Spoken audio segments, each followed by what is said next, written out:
In this video, I will show you how to ghost ping in Discord. So this is actually a little glitch on Discord. So I'm just going to put up Discord now and I'll show you exactly what this is and how you can do it yourself. So I'll be doing this today on the Discord app, but you can do this on the web-based version if you want to. The only thing about this is you can only do it in a server. If you try and do this by a direct message, it's not going to work. You need to do it in the actual server. So what you're going to want to do is come across to the server you want to use. And then what you're going to do is just basically paste this thing like this. What's going to happen, all these kind of lines and things is going to disappear. So this is how you ghost ping someone.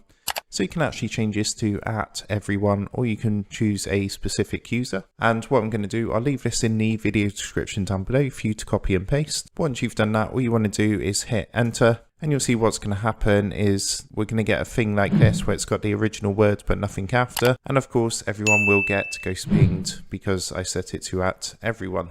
The first word you can actually change, which is this bit here. So you can change that to whatever you want. But of course, the lines you want to keep the same. And this bit, as I say, you can change it to be for everyone, or you can change it to be for a specific user. So what I'll do is I will leave a copy of this in the video description down below. So you can just literally copy and paste that to ghost ping people on your Discord server. So I hope this video helped you out today, and if it did, then please leave a like and don't forget to subscribe to the channel for more awesome tutorials. And if you are looking for more tutorials, tips and tricks for Discord, then be sure to click the on-screen prompt, which is going to take you across to a current playlist of my current tutorials, tips and tricks for Discord. So I just want to take a minute to thank you for watching, and with that being said, I will see you in the next one.